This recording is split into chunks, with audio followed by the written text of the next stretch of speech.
안녕하십니까? 영리학자 정현우 교수입니다. 이 풍수지리라고 하는 것은 사람이 이 세상을 살아가는 데 있어서의 자연 환경에 대한 그 영향을 받게 되어 있습니다. 서양에서도 조경문화라고 해가지고 풍수지리가 굉장히 발달되어 있습니다. 풍수지리라고 하는 것은 기운학입니다. 기운학.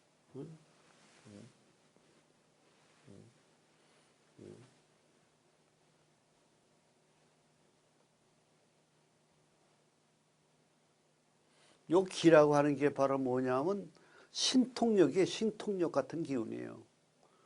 그러니까 어느 자리에 가면은 상서로운 좋은 기운이 지배하는 데가 있고, 어디에 가면은 나쁜 기운이 아주 꽉 차 있는 데가 있어요.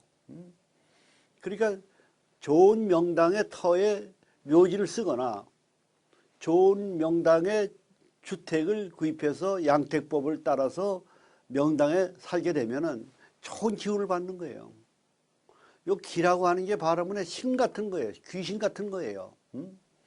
명당에 가면은 건강도 좋아지고 잠도 잘 오고 좋은 기운을 받아서 의욕적이 되고 도전적이 되고 그 좋은 기운에 따라서 기운을 받아서 성공할 수도 있고 그렇게 되는 겁니다. 재물도 모아지고.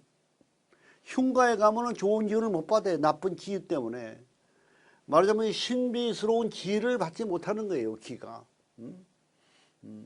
그렇기 때문에 조상의 산소나 묘지나 내가 사는 집터를 이 풍수의 이론에 맞춰서 명당을 찾는 비결을 터득하는 것은 우리가 살아가는 데 있어서의 건강, 행복, 성공을 위해서 아주 중요한 학문이라고 생각하면 되는 겁니다. 우리가 흥하고 망하는 이치는 전부 어디에 있느냐? 전부 그 풍수지리의 기운학의 원리에 있어요. 그러니까 우리가 이 풍수의 이론을 묘자리와 집터의 건물을 명당을 찾는 그 기준과 이치는 똑같아요. 말하자면 묘지자리의 명당이 집터로서도 명당이 되는 겁니다. 이것이. 그래서 우리가 묘자리 집터와 이 건물의 양택법에 대해서 이걸 한번 알아보겠습니다. 음택은 묘지예요. 우리가 이 음택의 묘지는 그 명당의 자리에 있으면은 그 명당의 자리에 그 조상의 뼈가 자식의 뼈와 이게 영파가 통하게 되어 있습니다. 기운학이. 그래서 이 명당의 기운입니다. 이게 화장을 해도 마찬가지예요.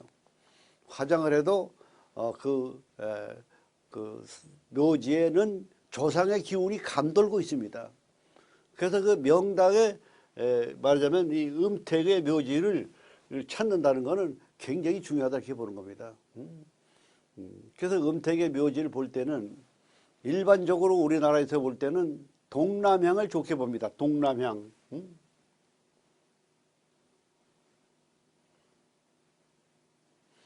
주택도 마찬가지예요. 동쪽, 남쪽 향을 두는 거예요. 향. 풍수지리에서 제일 중요한 건 뭐냐면 향입니다. 어느 자리에 앉느냐. 내가 바라보는 거, 앉은 자리에서 바라보는 거를 향이라고 그럽니다. 향.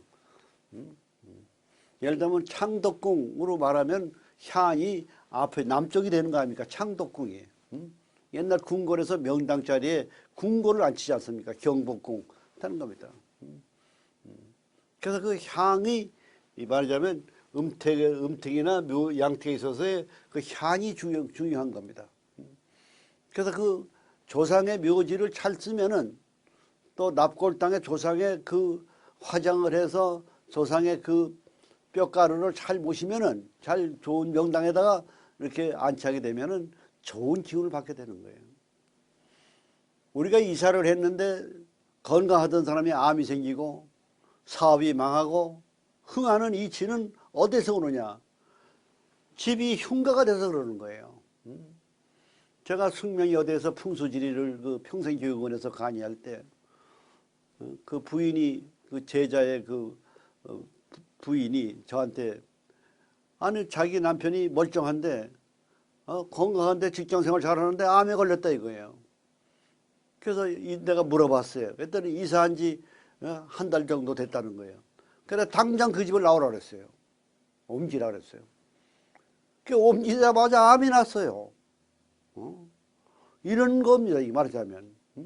그러니까 바로 터라고 하는 게 이렇게 중요한 거예요. 신과 같은, 신통력 같은 신비스러운 기운이 지배해요. 기운이.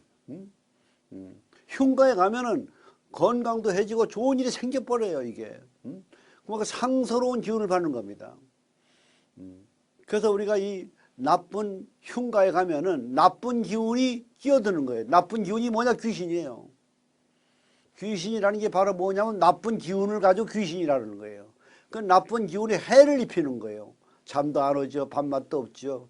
모든 게 짜증이 나죠. 그 병이 생기죠. 사업도 실패하죠. 구설수 많이 생기죠. 이렇게 어렵게 되는 거예요.